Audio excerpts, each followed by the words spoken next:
All right, so we were at Studio 23. It was super cool, and I was super excited for the tour. And then found out we're not staying at Studio 23. Okay, that's confusing. Don't enter there. Where am I going? Right.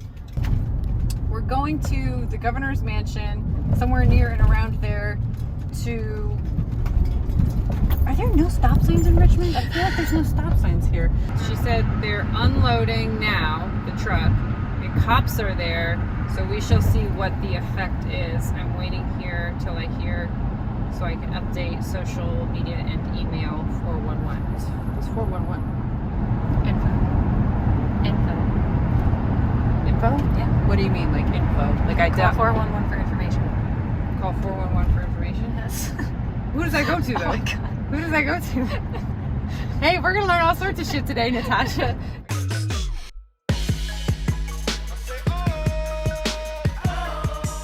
Hi, thanks for joining us on Reflect, Recalibrate. Woo woo. We're so happy you're here. Remember to tell your friends, your family, and your foes, yes, your foes, that they too can learn about artivists and artivism by subscribing to RFC anywhere they listen to podcasts. They can also watch and subscribe on YouTube at Reflect Calibrate the Podcast. Well, I think that's that. Now let's get into it. Alrighty then. So Danny, do you want to take it away? Take it away. Yes, my name is Danny Snyder. I go by she, her. And today I'm super excited to interview Ashley Hawkins and Kate Fowler again, actually. We'll explain what I mean by that later.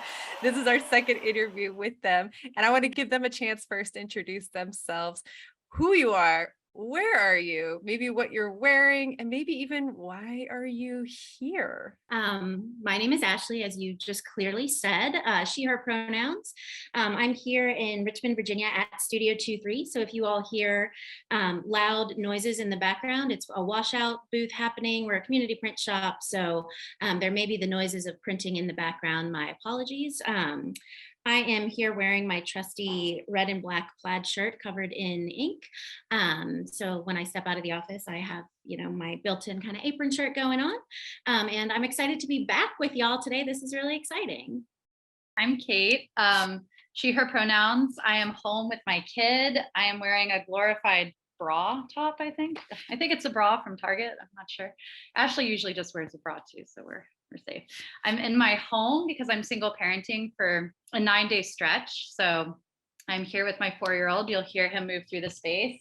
My house I'm in my dining room. So it's pink, which is a really beautiful piece of printmaking from one of our former resident artists, Andy Harris, behind me, which is a series of crows on the wall that I really love. And I am a white woman, short hair, rapidly graying because of the print shop life. And yeah, thanks for having us again. I am Janet E. Dandridge. I am a dark-skinned woman with a blonde short afro. I am wearing silver round frames. I have to use this prescription so I can see with an asymmetrical bridge. I'm also wearing dangly earrings with cowrie shells at the end by one of my great friends, Liliflor, out of Los Angeles, California. And I'm also wearing just a sort of a glorified bra situation. It's tan. And my background, I have tons of classic records in a bookshelf or bookcase of records. And I go by, pronouns are she, her, hers, and goddess. Yeah, I can I add goddess to mine too? So yeah, I'm Danny. I am in my office studio. Behind me, I have my drums and I have a bunch of art on my wall. Actually, I have this Richmond piece here too on my wall from Studio 23. So that's cool. I didn't even think about that till just now. I am white. I have long brownish hair and my big headphones, Princess Leia style headphones. And I'm wearing big hoop earrings and eyeliner today because I want to be goddess SE too. So yeah. And then maybe I'll jump into why are we here with Studio 23? Why are we here? We are here to talk about mostly Roe versus Wade, but particularly what Studio 23 does in protest, and in particularly in protesting the Roe versus Wade turnover. So Kate, Ashley, does someone want to start off with what happened in June, on June 24th in particular? Oh, we lost Ashley. We lost Ashley. Yeah. Oh no, that's a first. She was like so "I'm mad. out." She was like, Yeah. I'm out. There she is. There she is. There she is. There she is. Printmaker and magician. So yeah, what happened on June 24th? Anyone want to start? Yeah, I can jump in. So June 24th was the rollover of Roe versus Wade. It ended our abortion rights across the United States, particularly here in the South. We're in Richmond. Virginia is okay for now, but we're heading toward an uncertain future. It got flipped. And we'd known for a while it was happening. We had weeks to months to prepare for the decision. So I think it had already been on our minds at the studio. And it's something that we dealt with years earlier with the Women's March on DC too. It's an issue that has just been kind of evergreen in the United States and particularly in our studio. But I think when it was overturned, it was still just shocking. And so there were very few of us in the studio that day, a lot of women in the studio that day, kind of moving around the space. And we, weeks before, had just been meditating on the potential loss of abortion rights for women across the country. So we had already made designs, because usually when things happen and we're upset, we just like to put our hands on stuff. So we already had things kind of sitting in the hopper. Ashley was out of the office. Where were you? I don't remember where you were. What were you doing? I was at a building inspection. It's this in the process of purchasing our first ever building that we will own. So I was, had just left an inspection and got a news alert on my phone, and immediately texted Kate and was like, "Hey, this just happened. What are we going to do?" Yeah. So I think we have some amazing machines called risographs that are like a copier machine had a baby, a Xerox machine had a baby with screen printing. So it's this beautiful one-off technique that pushes ink through a screen onto a piece of paper rapidly. So we were able within like 20 minutes to print off 1,000 posters that we could take out. And then we were like, well, this just isn't enough. What do we want to do? So within an hour, we were able to post on the internet, hey, just meet us at the governor's mansion. We're going to have some kind of print day, some kind of action or protest. And we have giant letterpress letters that are really big for banner making. We can burn screens really quickly for screen printing.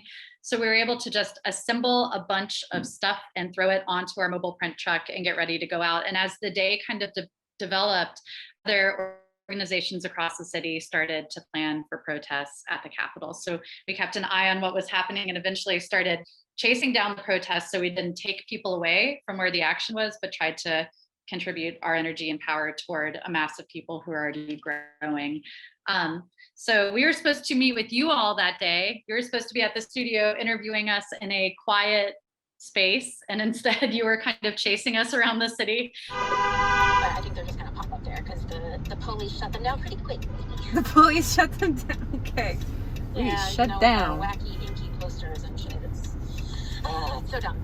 And our dumb bumble truck for that print day. But yeah, I mean, it's something that we do regularly, that we really started doing in 2020, was using our print truck, which had formerly been for like field trips and going to schools to teach kids printmaking on site. We realized that we could kind of pull it up illegally anywhere we wanted, and that it was big and dumb. She's gone again. Oh no. Maybe, Ashley is finding better internet. I can kind of elaborate on what Kate said. Like, yeah, myself, I and Natasha Mueller, who's been a huge advocate for Reflect, Recalibrate, and is also a fellow cinematographer, photographer friend of mine, just overall like artivist. she goes by she and they came with me to Richmond to film you all. And we were like, oh shit, we're going to the streets. Okay. And I guess that's where we're going now. God bless you. Is that all right? Yes. I'm trying not to sneeze. You can sneeze. This is a safe space. You can sneeze, Natasha. Thank you for filming, Natasha. I have no idea what I would be doing right now if it wasn't for Natasha, who's holding the camera, by the way. We still tried to do a Zoom call with Janet, but the internet was just so bad. It was, the audio was like even worse than like what we're hearing right now with Ashley. But yeah, we decided just to use that footage for B-roll. So for those of you who are watching the interview and seeing all this cool B-roll, that's Natasha with me in the streets, watching it happening unfold, and some footage also of y'all's space. And it is huge. So I'm very excited about this new building you guys are going into, because the space you currently have is huge. Like, I can see what you mean by $16,000 in rent each month. She's here. All right, rock and roll. We got this, Ashley. All right, y'all, let's party. Can you see me? I have eyeballs and like a face. You can see me and you can hear me. Moderately. That's great. fine. But moderately is all I'm Correct. shooting for here. So the pop-up work that you all did at the Capitol, do you feel like it was effective? Do you feel like it was a successful action? And maybe what have you done since then to also, just continue the action? Successful, it's really hard to measure. And we are really honest with ourselves about the work that we do and what we have and what tools we have to share. Ultimately, we showed up to print some t-shirts, make some banners, make some posters, and to try to convene more people to an area through this like kind of flash in the pan, hands-on art making. I think we're hyper aware that making a t-shirt doesn't really change people's minds. The people who are showing up to show support or to participate already kind of share the same opinion as us. So the power that we find is in spectacle of art making, that there's just something powerful about being able to show up and gather a clump of people in an area and to have very concise language and messaging that is powerful. And to maybe block a road, have people honking, have the news show up, have a site where people can gather to kind of talk about the issues rather than just moving behind a protest or hearing prepared speakers, but meet at the human level, people standing there on the street. So that disruption, I think, is exciting. I don't think it ultimately changes policy, moves us out of the situation we're in. And I think the other benefit to this sort of thing is that it's like, people are upset and they're grieving and they're mourning and they don't know what to do. And not everybody has the ability to risk being arrested or do certain other actions. So what they can do is bring their kids or bring their families or just themselves and show up and put their hands on a creative process to kind of think about what's happening, grieve, be in solidarity and community with other people. So I think that's our superpower. And the other thing is just like t-shirts with really direct language about abortion and the word abortion, which people have been really uncomfortable with for a long time, and speaking to your own abortion. It opens up the doorway when you move through a space for people to ask you questions. And we know a lot of men who have the t-shirts that we made and who wear them. And I have not in my life many times seen men wearing shirts advocating for abortion very directly. So we really wanted to have language that was direct, that was, usable by folks of all genders so that it was out there as broadly as possible. But Ashley, I'm curious to hear your thoughts. Yeah, I mean, I think you're absolutely right, in all that you've said, and that we don't delude ourselves that we are, single-handedly as a nonprofit community print shop in Richmond, Virginia, changing federal abortion policy. That's certainly not what it is. But I do think, and just thinking of the power of print and art making in general, in these moments when we have been told that we're powerless and told that we don't matter, and that like rising sense of anger and futility in existing in the world as we do, just getting out and making something with your hands en masse with a bunch of other people that then is going out, and you're just seeing one another collectively sharing this grief and this anger and this like resolution to continue moving in this way together. I think for me that is always the most powerful. It's like it's quick, it's fast, and so many folks are out there collectively together. So even though it's a small thing, I think it does amplify and gives us that sense of solidarity and collective work. Yeah, I like what you said too about spectacle and totally disruption as well with that. But I think that that's what gets media attention. And then that's what helps, make this messaging go even further. Right. And yeah, I think that it's so interesting because y'all are a nonprofit. So I'm curious what kind of experience you've had with providing data, like qualitative or quantitative data to back up your mission. And I like that you're being very realistic about what it is that you're doing. And I think sometimes you're maybe being a little more humble, but maybe that's because I'm very optimistic and I'm like, this is what we need. This is the future. But yeah, can you elaborate a little bit more on that aspect of the work of like having to really show to get your funding, kind of stakes to show the work that you're doing and that it's working? I think it's actually really funny. So our data that we actually go by is who is using our space and how does it change? So the actions that we do in our community, we actually quantify the power and the impact by like, how does the demographic makeup of our organization shift by us entering into community in a really public way with a very public voice? So it's like, we guess when we go out and do these events, we're like, maybe 500 people came, maybe 200, maybe this one had 75. And these are numbers that are just like, oh, we saw this many faces, or we know that we printed 1,000 posters, and we know that the posters we printed for the abortion rights rally, it's like we saw them all over the news. We saw hundreds of people carrying these posters, and that's like we see it, we know it, people are holding it, they're using that messaging, it's meaningful, it's on the front page of the Richmond Times-Dispatch. That's cool. But I think for us, the measurement that we do is like, hey, are people showing up, new faces showing up in the studio to make art and to use their own voice to share their opinions? We are 3 staff people who are full-time, who have a very distinct voice. But what excites us is like, ever since we started taking our truck out into a more public realm, we've seen the culture of our organization steadily grow and change. And it's also like, economic diversity in our space has shifted, and it's pushed us to have more barter membership and to be more creative about how we open our doors more broadly. So I think when we don't do a huge amount of grant funding, we're very much a like earned income model organization so that we can make decisions about what we do with our money and use it how we want. But when we do have to report to it, we say, hey, by doing this action, we now see more women stepping into the space to do printmaking, or by doing this action after George Floyd, we have more people of color than we've ever had in our space. And it's meaningful, and it's us stepping out of our own way a little bit to say like, this can be much more broad, much more inclusive. Art spaces don't have to be generally white, generally female in the nonprofit realm. So that's what's exciting for us. But Ashley, I don't know, how do you measure our impact?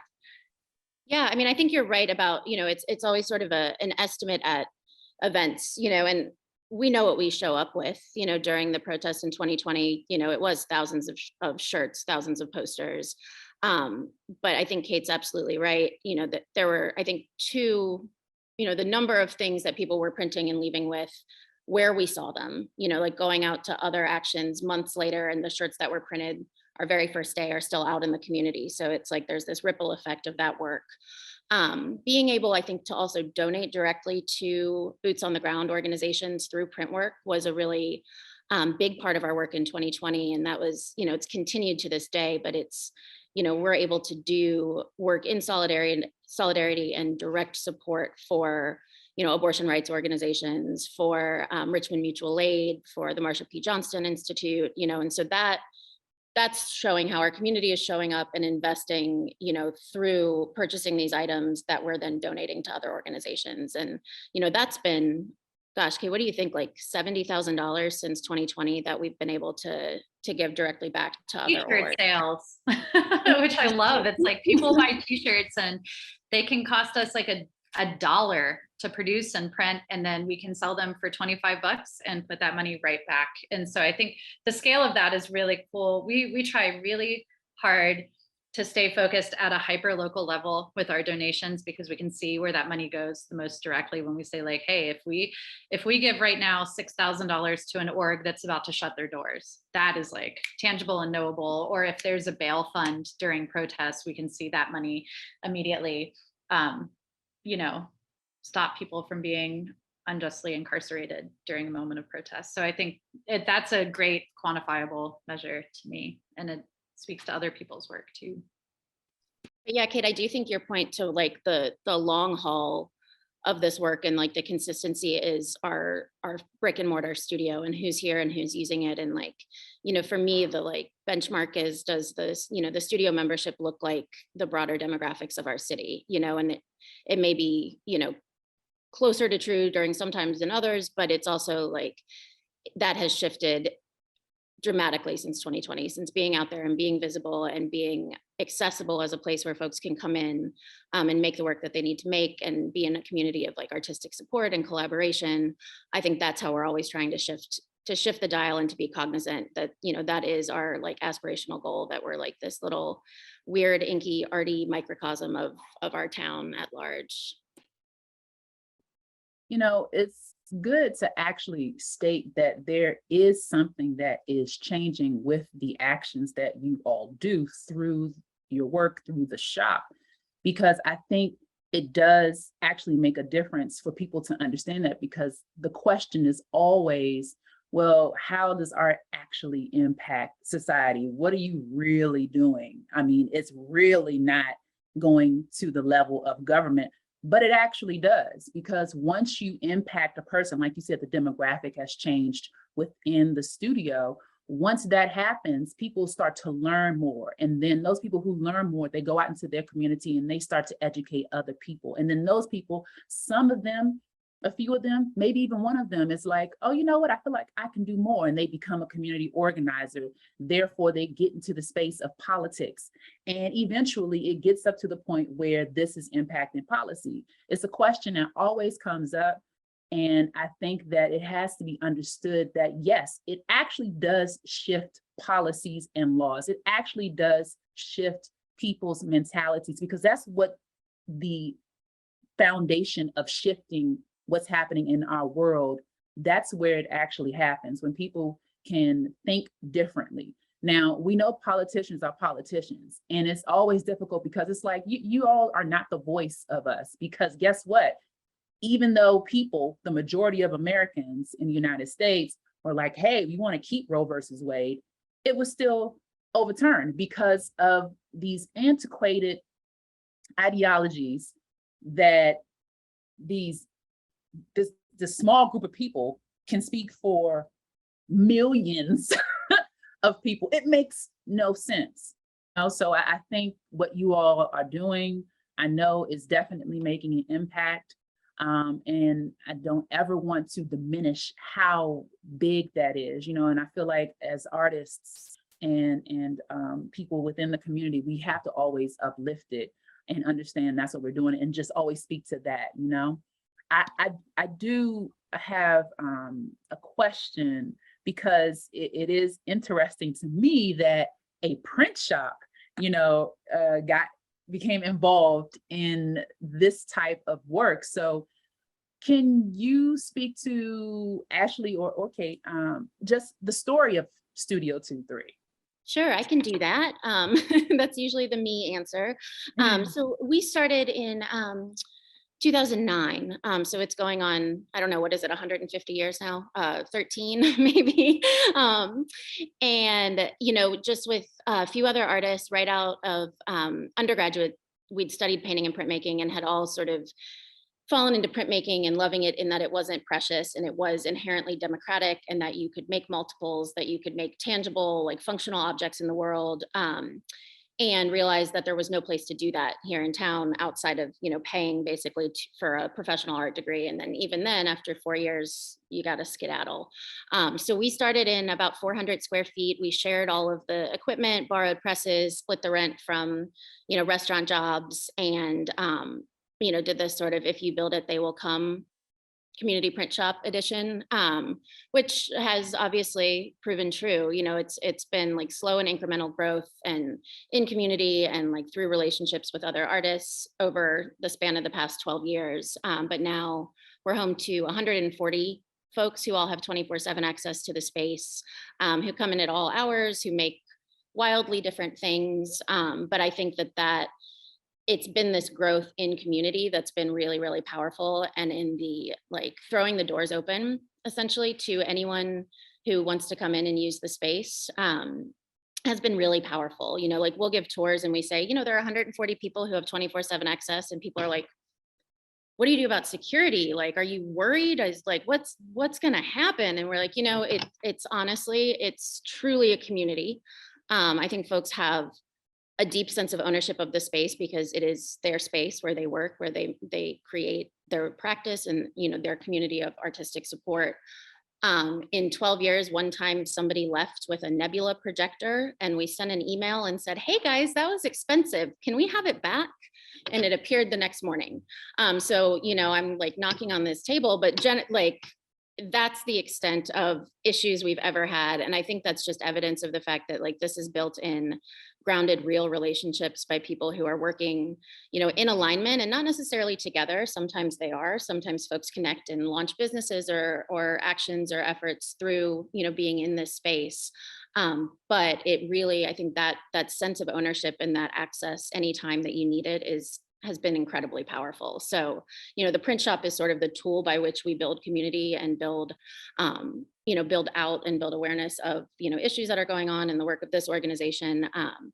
And I think that's been incredibly impactful and important. But I think Kate will probably agree with me to this, maybe not, but, you know, I think at the end of the day, if I weren't, it's not printmaking as a technique that is necessarily, I'm not beholden at the altar of printmaking here. It just happens to We're be really bad printmakers. Yeah, we're really sloppy. It's like real people Really who bad. are patient and good come in and are like, what have y'all done here? And we're like, you know, that's the what is it? The ends justify the means. That's kind of our, that should be our tagline, honestly, in terms of printmaking skill. Oh, absolutely. I think it's like what you're speaking to, and also the power of like art is that I think, you know, we don't aspire, like if tomorrow someone said like, your art practice could just inform and design policy, and we want you to show up at this space and do it. I don't think we would have any interest in doing that. And I think one of the things that's really beautiful about the organization is, to us, it's also, the art is also the way the organization is run. And we always kind of bristle at this. Somebody called us an institution once and we were like, ugh. And I think what it really has to do with is like, the organization is about envisioning possibility, that like things can be run differently. People can treat each other differently, that we can demonstrate that we're just not afraid if our door stops locking for 2.5 weeks on the back of the building, or 2 months, or however long it was. It's like, it just stopped locking. And we just went home and we didn't worry about it because we said, you know, we just have a really big group of people who are really committed to this building and who tell the truth and who have integrity because it's what they love. And it speaks to something. My mom calls it the tenderloin of you. Like, what is the thing in your body that is you are most tender to? And it's like, for a lot of people at the studio, it's like that space, it's meaningful to them. So I think for us, Kamirok, it's about envisioning possibility. It's about saying like organizations can, nonprofits are not necessarily evil entities, right? Like they can be what you make of them. Boards can be a powerful coalition of like-minded people who really believe in the same thing that you believe in. And a nonprofit, its power we can take money from large entities and recycle it and spit it out as something really beautiful and meaningful if people want to make that donation, which I really like. So I think we've been trying to shift the way that people think about nonprofits and what they can do within it, and nonprofits as an artistic practice, because it's just, there's a full range of creative envisioning re-envisioning that needs to happen around the field for people to know, like, you can say that you're pro-abortion, you can show up and protest a policy decision. This is not lobbying. You can have earned income and you can have all of your own money and you don't have to get any grants, and you can do whatever you want to do with that money as long as you're not, you know, lobbying for a political candidate, or as long as you're not, you know, stealing or doing any range of like obviously illegal activities. You have a lot of freedom within the nonprofit industrial complex. Yeah, we have thoughts on that too. Yeah. real quick for our listeners, those people who are not watching, Kate, can you talk about the kiddo that was just on your lap who you just gave a lovely smooch to? That's my 4-year-old August. August. He came to check in. He's watching Peter Pan. He was drumming earlier, but I asked him polite. Yes. Oh, back on the drums again. He was back on the Yes. drums. Augie, please don't drum. You know what? I don't. No, hear drum. it. I don't hear it. Do you hear it? He stopped the moment I said, Oh, and I also closed my pocket doors to protect us from. Okay, gotcha. Yeah. Danny, I have some questions, if you don't mind. Yeah, go ahead. You know, Kate, you said a few things that jumped out to me, and I was just like, wait a minute. If you all were asked to come and impact policy, you're saying y'all wouldn't come to impact policy? Because for me, it's extremely important to leave all of the spaces open. So if someone said that I could actually impact policy where I could change it, and it would be for the betterment of people and society, I feel like I would jump on that opportunity. And I think that relates to the idea of that back door being unlocked and not worrying about it. For me, I would definitely feel like, oh my gosh, you know, this back door is not locked. So let me figure out what I'm going to do. I wouldn't worry, but I would have to resolve it so that, you know, someone would not come in and try to take stuff, you know, because I know how hard it is to work for it. And it's just thinking about, I don't know who you are, Kate. I have no idea about your background. I'm learning you right now, learning different things, learning you have a beautiful son. But from my background, growing up in Washington, D.C., and just the nature of my appearance as a Black woman, I have so much, I hate to say it, but there's so much fear around different things. I'm not afraid, but I'm very aware. I'll say it like that. I'm so very much aware of everything that affects me in an adverse manner. And to have the opportunity to be able to impact policy and then having to take care of that broken door, it's like, I have to do that. So for me, it was just really interesting. And so I'm just curious after, you know, sharing that with you, you know, just thinking about background and how that plays a role. I love it. And, you know, I think that like hypervigilance, right? I think it's like, I think it does speak to a certain level of like, well, if someone breaks in and they steal this thing, we'll just be able to replace it kind of mentality that I think really, I mean, it is a privilege to move through time and space by just saying it's fixable, it's fixable, it's fixable. Because at some point things just aren't fixable. They aren't. If somebody takes something that's too essential, it's not fixable, and it actually just sucks on the other side of it. And so what I think for us, the back door was just like, it's partly really leaning on our members who we know are there 24/7 to like take responsibility over that space. And I think if we didn't, if we weren't open 24/7, we would be really worried about that door. We'd be really worried about it. But it's because we have so many people who are protecting that space from the inside that it would be pretty scary to walk into our studio off the street and try to steal something. It would be really intimidating. So I think that's the real nature of that. I think if at some point we were robbed and that vigilance had to set in for us, where we're like, oh, our experience isn't just moving through this space without fear. If fear was introduced to us in a way, I think that culture would shift really fast. And on the policy level, I think if they were like, you, Kate, can come into this policy space and set the terms of it, I would just absolutely enter into it. But as a studio, Ashley and I have talked about this a lot.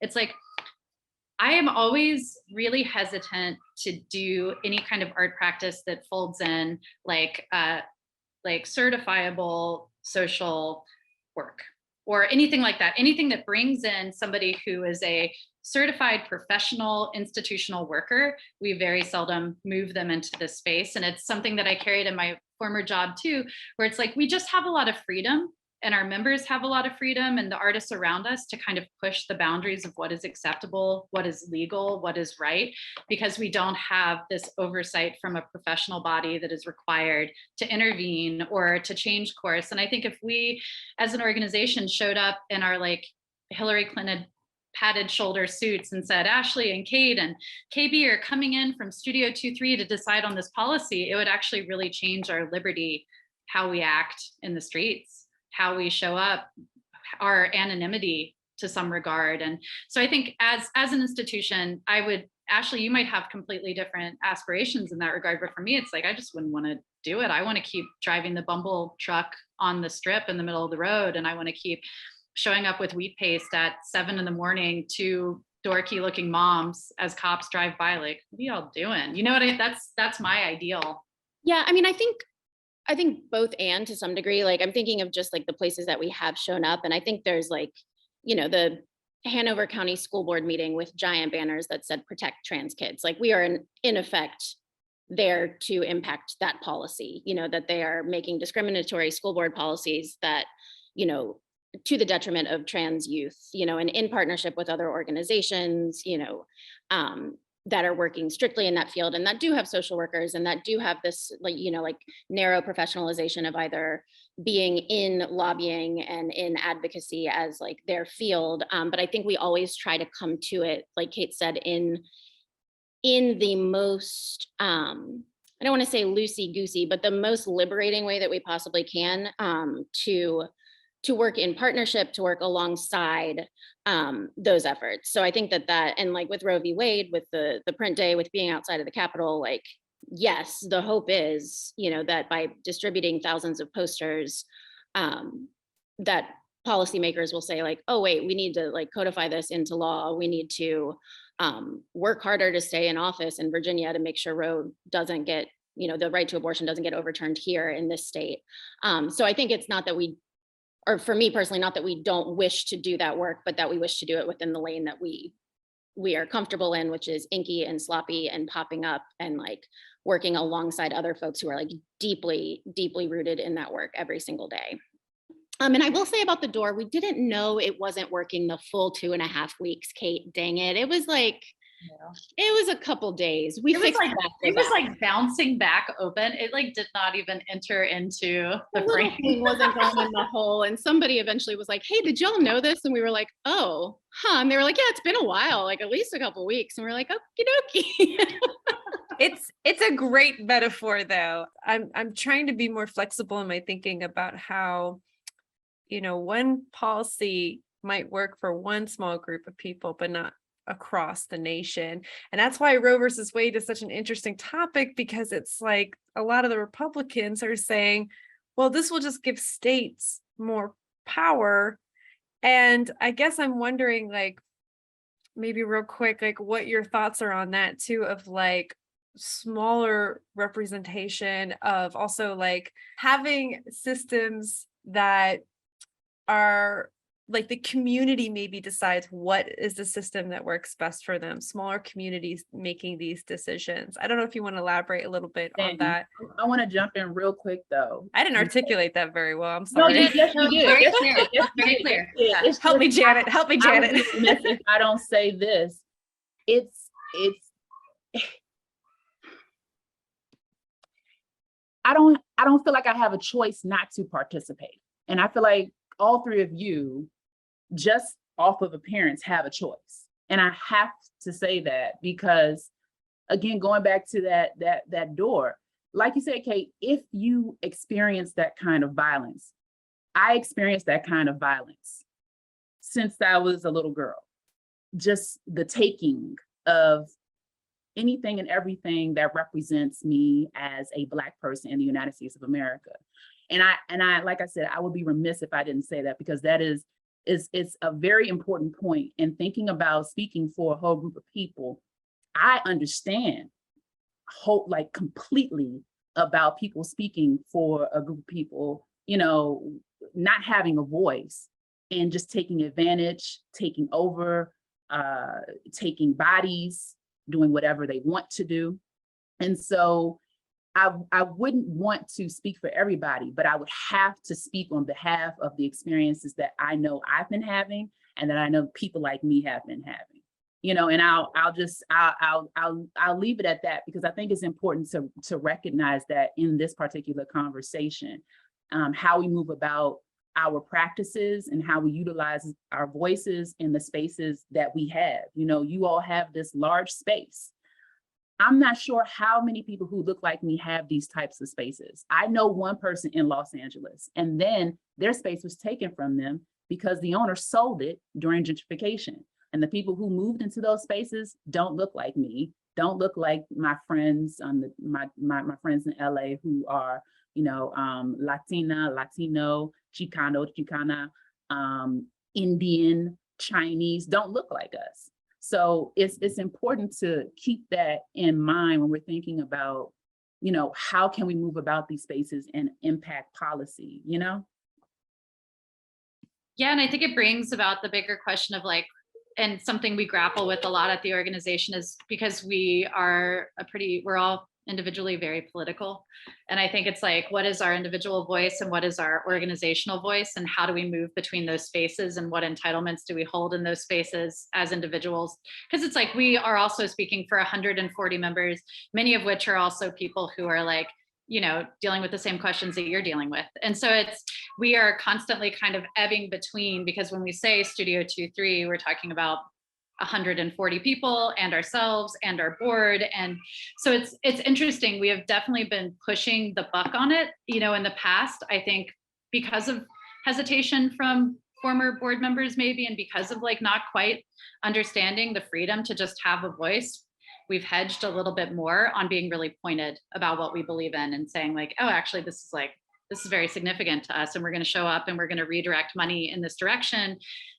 It's within the last 5 years that's really become the way we've started to move organizational resources. But as an individual, I agree. And in this moment, your question, Danny, it's like right now, it's like, I actually think we have to, as individuals, leverage every piece of power we have in every room that we go into, because it's like Trumpism is just hotly provoked right now, and Virginia is in danger, and we're in a swing state, and we are surrounded by West Virginia, who lost their last abortion clinic, and women are going to be driving into Virginia to sparse abortion clinics here. And it's like, the ripple effect is gigantic. We saw that Liz Cheney, who is a sucker and looks just like her dad, who's a terrorist, she just lost because people are supporting Trump, because she stepped out in front of him. And I think that reaction and how people are responding to an FBI probe of Trump's, crappy beach house is a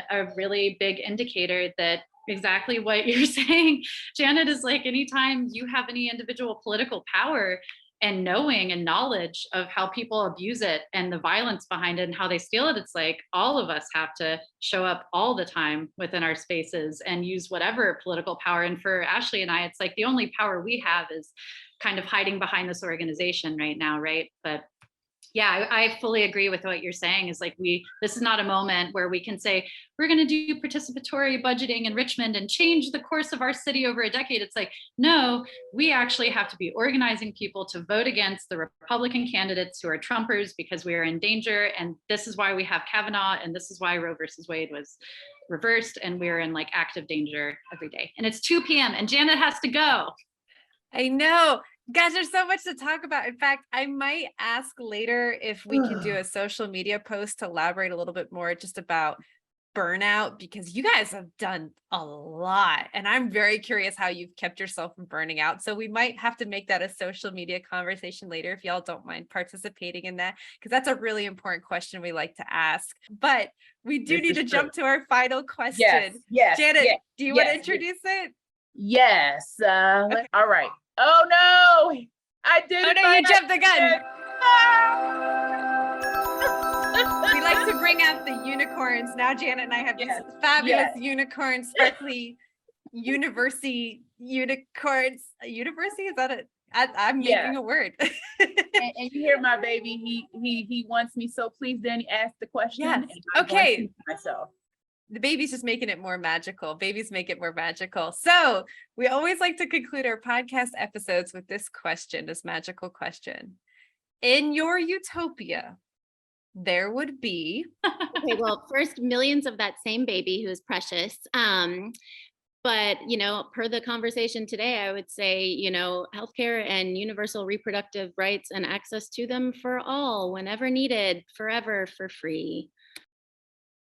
Yeah, I think my scope, my realm of possibility is so small right now because things are so dire. So in my utopian world, it's really pretty basic. It's just like moving toward candidates who support people's livelihood and well-being and health and economic health and their creativity, and a government that supports arts and culture as a part of our human rights, and food and housing, and children who are not going to grow up in an environmental climate collapse, and the things that we leave for our babies to inherit, hopefully a better world, not something much more terrifying. So something small. Trees is where we'll start. Beautiful trees everywhere, and healthcare for all.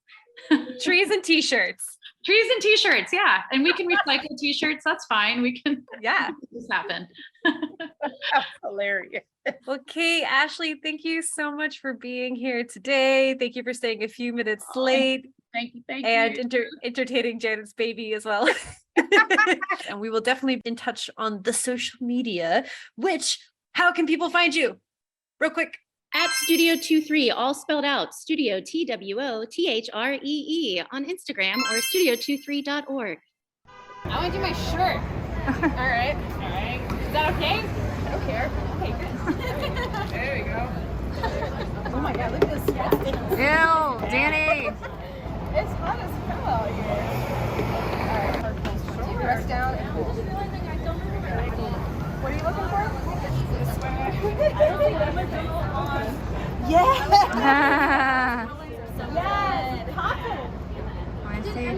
It's like ketchup and mustard. Ketchup and mustard, baby. Classic.